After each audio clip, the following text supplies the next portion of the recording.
Karthik Deepa serial April 13. இன்றைக்கான எபிசோடுக்கான ரிவ்யூவாக பார்க்கலாம் வாங்க. யாருமே எதிர்பார்க்காத ஒரு சூப்பரான சீனு தாங்க இன்றைக்கி நடந்திருக்கு. அபிராமி வந்துட்டு வக்கீலை கூப்பிட்றாங்க. வக்கீல் அங்கே வந்ததோட வக்கீல் கேட்குறாரு, மேடம் இது வரைக்கும் நீங்கள் சொத்து பிரித்து பேசுகிறதுக்கு எதுவுமே சொன்னதே கிடையாது, ஆனால் திடீர்னு சொத்து பிரிக்க சொல்லியிருக்கீங்க. சொத்து பிரிஞ்சால் குடும்பமும் பிரிகிற மாதிரின்னு நீங்கள் ஏற்கனவே சொல்லி நான் கேள்விப்பட்டிருக்கேன். ஆனால் திடீர்னு எதுக்காக மேடம் சொத்தை பிரிக்கிறீங்க அப்படின்னு. அதுக்கு அபிராமி சொல்கிறாங்க, எல்லாமே ஒரு சூழ்நிலையால் தான் சொத்தை பிரிக்கிற மாதிரி ஆகிருச்சு அப்படின்னு. அதுக்கு ஆனந்த் சொல்கிறாரு, இங்கே பாருங்கள், எங்கள் அம்மா உங்களை வர சொன்னது எதுக்கு? சொத்தை பிரித்து எழுதுறதுக்காக, மற்றபடி எங்கள் அம்மா கிட்ட உங்களுக்கு என்ன பேச்சு அப்படின்னு. அப்போ வக்கீல் சொல்கிறாரு, மேடம் இப்போ புரியுது நீங்கள் எதுக்காக சொத்தை பிரிக்க சொல்கிறீங்கன்னு அப்படின்னு. அப்போ அபிராமி நேராக ஆனந்தை பார்த்து, ஆனந்த் உனக்கு என்னென்ன ப்ராப்பர்ட்டிப்பா வேணும் அப்படின்னு கேட்க, அப்போ ஆனந்த் சொல்கிறாரு, அம்மா ஈசிஆரில் இருக்க 2 மாளிகை, பெங்களூரில் இருக்க ஐடிஐ கம்பெனி, அப்புறம் ஸ்பின்னிங் மில், அப்புறம் இந்த வீடு, இது எல்லாமே எனக்கு வேணும் அப்படின்னு சொல்கிறாங்க. இதை கேட்டுட்டு ஐஸ்வர்யா ஷாக் ஆகுறாங்க. என்னடா இது, இவன் வீட்டை கேட்குறானே அப்படின்னு. அப்போ அருணாச்சலம் அருணை பார்த்து, அருண் உனக்கு என்ன வேணும்ப்பா சொல்லுப்பா அப்படின்னு சொல்ல, அருண் எதுவுமே பேசாமல் அமைதியாக நிற்கிறாரு. அப்போ ஐஸ்வர்யா டக்குன்னு, மாமா நாங்கள் 2 பேருமே நைட்டு முடிவு பண்ணிட்டோம், எங்கள் 2 பேருக்கும் என்ன வேணும் அப்படின்னு. அப்போ அருணாச்சலம் கேட்குறாரு, சொல்லுங்கள் உங்கள் 2 பேருக்கும் என்ன வேணும் அப்படின்னு.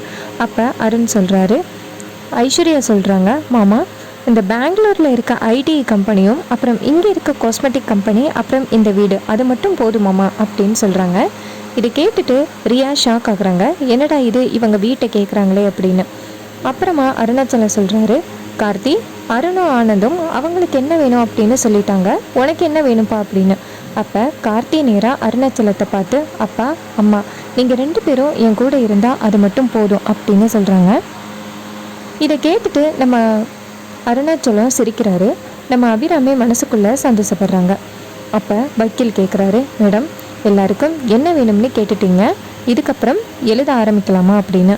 அப்போ அபிராமி சொல்கிறாங்க, ஒரு நிமிஷம் வெளியில் வாங்க, உங்ககிட்ட பேசணும் அப்படின்னு. உடனே அவரும் வெளியில் போகிறாரு. போனத்தோட அபிராமி ஒரு சில ஐடியாக்களை சொல்கிறாங்க, யாருக்கு என்னென்ன சொத்து கொடுக்கணும் அப்படின்னு. வக்கீலும் அதன்படி எழுதுகிற மேடம் அப்படின்னு சொல்ல, அபிராமி சொல்கிறாங்க, நாளைக்கு காலையிலே எனக்கு வந்துட்டு டாக்குமெண்ட் வேணும் அப்படின்னு.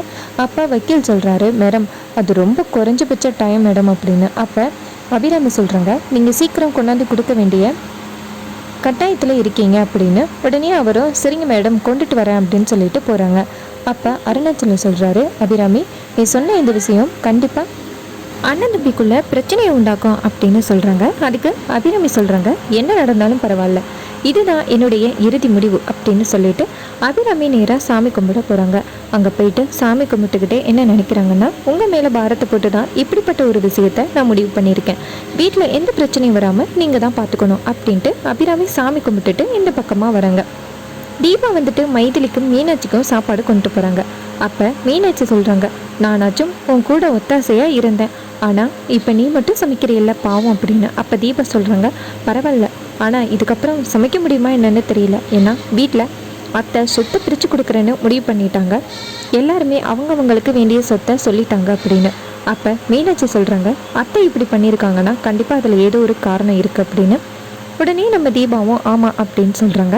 அதுக்கப்புறமா சீனசி பண்ணி நம்ம அபிராமியை காமிக்கிறாங்க. வக்கீல் சொத்து எல்லாத்தையுமே கார்த்தி பேருக்கு எழுதியாச்சு, வீட்டோட பொறுப்பு தீபா பேருக்கு எழுதியாச்சுன்னு சொல்கிறாரு. இதை கேட்டுட்டு வீட்டில் உள்ள எல்லாருமே செம்ம அதிர்ச்சி ஆகுறாங்க. என்னடா நடக்குதுங்க அப்படின்னு. அதோட எபிசோட் ஃபினிஷ்.